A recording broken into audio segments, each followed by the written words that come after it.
स्वागत है मेरे यूट्यूब चैनल में। आज मैं बात करने वाला हूँ क्लास 7 की भूगोल का चैप्टर नंबर 6।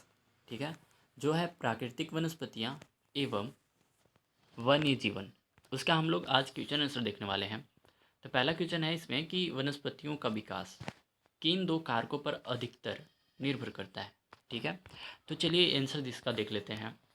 उत्तर है कि वनस्पतियों की वृद्धि अधिक तापमान एवं नमी पर निर्भर करती है। जो उसका वृद्धि है, ठीक है, उस किस पे निर्भर करता है? तापमान एवं नमी पर निर्भर करता है।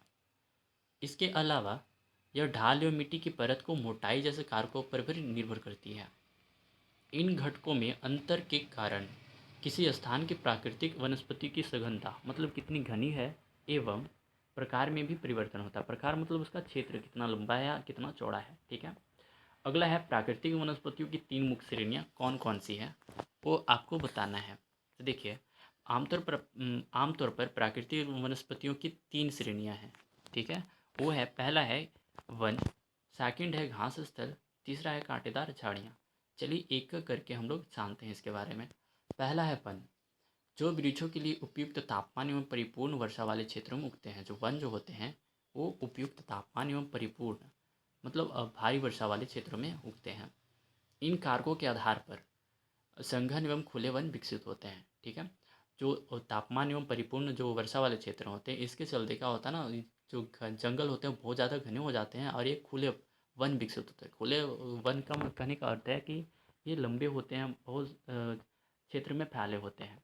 ठीक है, अगला है घास स्थल, जो मध्य वर्षा वाले क्षेत्र में विकसित होते हैं। जो घास स्थल होते हैं वो होता है ना, वो मध्य वर्षा वाले क्षेत्र में पैदा होते हैं, मतलब विकसित होते हैं।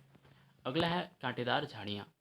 कांटेदार झाड़ एवं झाड़ियाँ केवल शुष्क क्षेत्रों में भी पैदा होते हैं। आप लोग ध्यान दीजिएगा, कांटेदार झाड़ एवं झाड़ियाँ केवल शुष्क क्षेत्रों में ही पैदा होते हैं।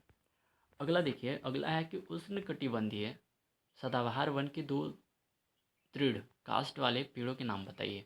आपको जो कठोर लकड़ी वाले जो पेड़ हैं वो 2 लिखना है ना, उष्णकटिबंधीय सदाबहार वन में पाए जाने वाले पेड़ के बारे में लिखना है। ठीक है, देखिए आमतौर पर उष्णकटिबंधीय सदाबहार वन के 2 काष्ठ वृक्ष जैसा कि रोजवुड और आबुनस महोगनी है। ठीक है, यहाँ पे 3 दिया हुआ है। पहला है रोजवुड, दूसरा है आबुनस और तीसरा है महोगनी। ठीक है, इसके जो लकड़ी होती है, काष्ठ होती है, वो कठोर होती है। अगला है घ नंबर कि विश्व के किस भाग में उष्णकटिबंधीय पर्णपाती वन पाए जाते हैं। ठीक है, जो उष्णकटिबंधीय पर्णपाती वन जो होते हैं वो विश्व के, वर्ल्ड के किस भाग में पाए जाते हैं। ठीक है, इसका आंसर देख लीजिए।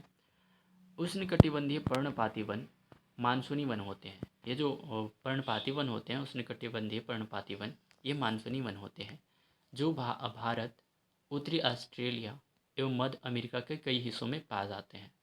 इन क्षेत्रों में मौसमी परिवर्तन होते रहते हैं। जल संरक्षित रखने के लिए शुष्क मौसम में यहाँ की वृक्ष पत्तियाँ झाड़ देती हैं। इन वनों में पाया जाने वाले दृढ़ काष्ठ जैसे कि साल, सागवान, नीम तथा शीशम होती है।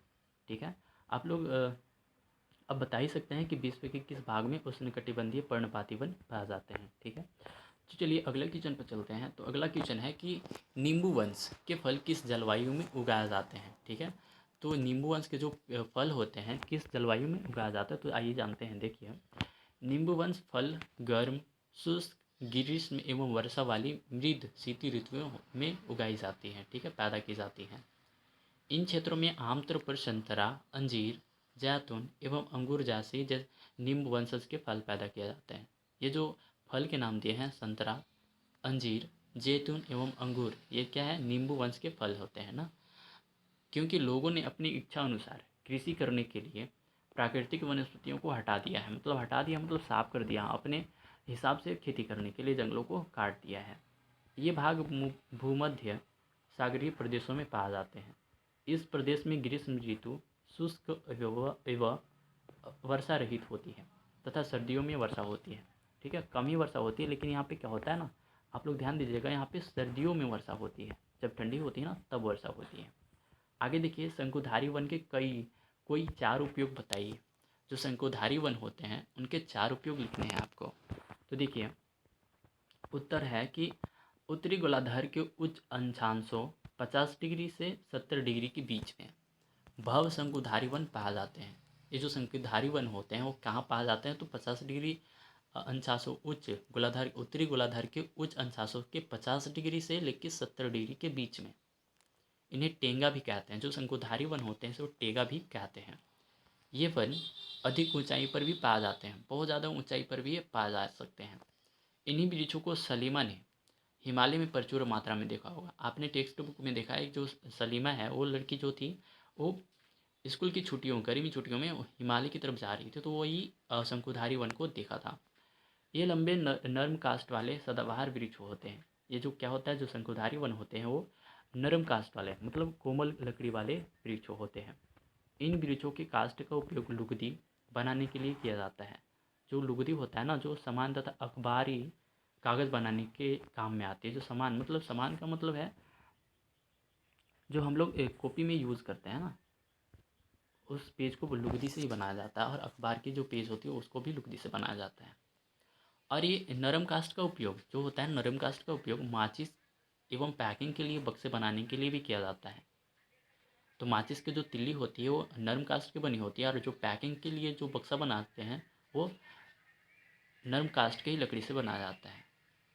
सजावट के सामान की बनाने के लिए भी इनका उपयोग किया जाता है। जो सजावट के जो सामान होती है ना, उसको भी ये नरम कास्ट वाले लकड़ी से ही बनाया जाता है। चीड़, देवदार आदि वनों के मुख्य पेड़ हैं। जो शंकुधारी वन में जो पाए जाते हैं वो है चीड़ और देवदार जैसे मुख्य पेड़ पाए जाते हैं। अगला क्वेश्चन है कि विश्व के किन भागों में मौसमी घास स्थल पाया जाता है। जो मौसमी घास स्थल होता है वो विश्व के किस मतलब विश्व के वर्ल्ड के किन भागों में पाया जाता है। तो देखिए आंसर है कि ये वन भूमध्य रेखा के किसी भी तरफ उग जाते हैं। जो भूमध्य रेखा है उसके आसपास कहीं भी उग जाते हैं, और भूमध्य रेखा के दोनों ओर उस उष्णकटिबंधीय क्षेत्रों तक फैले होते हैं। कहाँ से उगे, भूमध्य रेखा से उगेंगे और उष्णकटिबंधीय क्षेत्रों तक फैले होते हैं। यहाँ वनस्पति निम्न से मध्य वर्षा वाले क्षेत्रों में पैदा होती है। जो घास स्थल है ये वनस्पति जो है निम्न, ठीक है, से मध्य वर्षा वाले क्षेत्रों में पैदा होती है। यह घास काफ़ी ऊंची लगभग 3 से 4 मीटर की ऊंचाई तक बढ़ सकती है।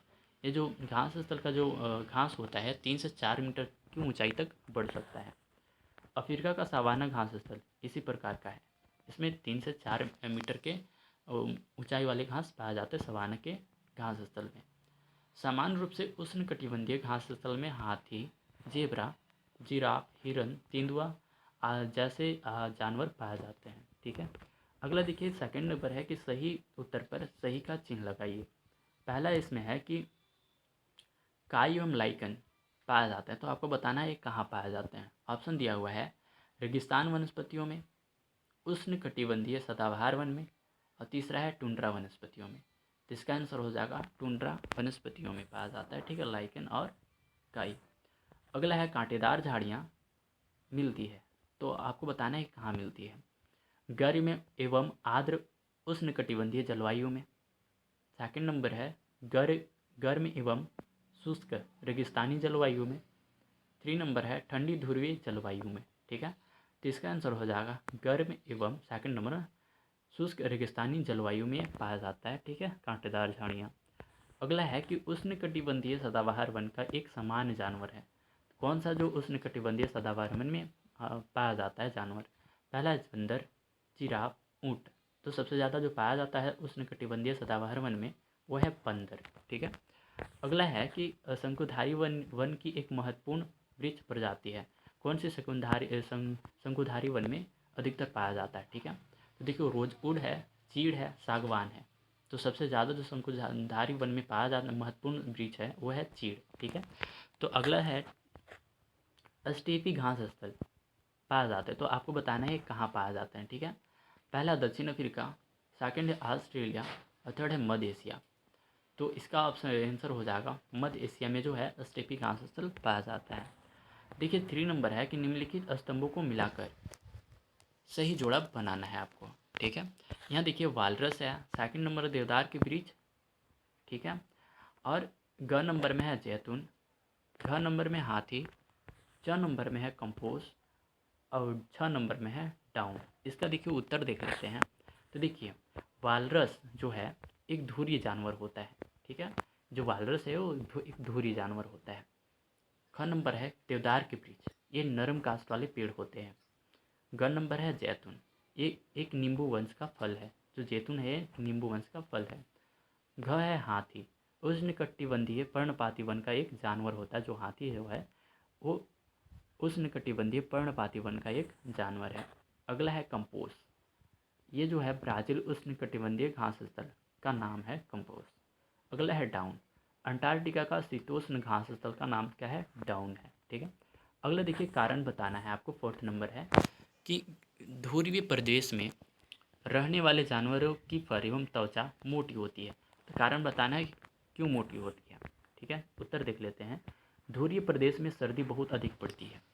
यहाँ के जानवर के शरीर पर मोटा फर एवं मोटी चमड़ी उन्हें इस भयंकर ठंडी से बचाती है तथा इन्हें सुरक्षा प्रदान करती है। जो ध्रुवीय प्रदेश में जो जानवर होते हैं वो उनकी जो स्किन पे बहुत ज़्यादा मोटी चमड़ी होती है और फर भी होती है, वो ठंडी से बचाने के लिए होती है। ठीक है। अगला है उष्णकटिबंधीय पर्णपाती वन शुष्क मौसम में अपनी पत्तियां गिरा देती हैं। कारण बताइए क्यों गिरा देती हैं। ठीक है, आंसर देखते हैं। यहाँ गर्मियों में अधिक गर्मी पड़ती है। जब गर्मी का मौसम आता है तो यहाँ बहुत ज़्यादा गर्मी पड़ता है। जल संरक्षित रखने करने के लिए वन अपनी पत्तियां गिरा देती हैं। इससे वाष्पीकरण कम होता है तथा जल संरक्षित रहता है। जो पेड़ होता है ना, वो गर्मी के मौसम में यहाँ बहुत ज़्यादा गर्मी पड़ता है। कहाँ पे, तो उष्णकटिबंधीय पर्णपाती वन में। तो यहाँ के जो पत्तियाँ जो पेड़ होते हैं वो अपनी अंदर पानी जो होता है उसको बचाने के लिए अपनी जो पत्तियाँ होती हैं उसको गिरा देती हैं। अगला है वनस्पतियों के प्रकार एवं सघनता की एक स्थान से दूसरे स्थान पर बदलती रहती है। बोल रहा है कि वनस्पतियों के जो प्रकार एवं सघनता है, ठीक है, एक स्थान से दूसरे स्थान पर बदलती रहती है। ये क्यों होता है, कारण बताना है। वनस्पति की वृद्धि तापमान एवं नमी पर निर्भर करती है। जो उसका जो वृद्धि है, कितने दूर में फैलेगा, कितने लंबे पेड़ होंगे उसके, वो तापमान एवं नमी पर निर्भर करता है। अतिरिक्त यह ढाल एवं मिट्टी की परत की मोटाई जैसे कारकों पर भी निर्भर करता है। इन घटकों में अंतर के कारण किसी स्थान की प्राकृतिक वनस्पतियों की संघनता एवं प्रकार में भी परिवर्तन होता है। ठीक है, तो आप लोग भली बातें समझ चुके होंगे। तो आशा करता हूँ कि ये वीडियो आपके लिए लाभदायक साबित हो। अगर आपको ये वीडियो पसंद आए, ठीक है, तो लाइक ज़रूर कीजिएगा। और अगर आप लोग हमारे इस चैनल पे पहली बार आए हो तो चैनल को सब्सक्राइब जरूर कीजिएगा, ताकि इसी प्रकार से और भी वीडियो आपके लिए मैं बना सकूं। मिलते हैं आपसे अगली वीडियो में, तब तक के लिए धन्यवाद।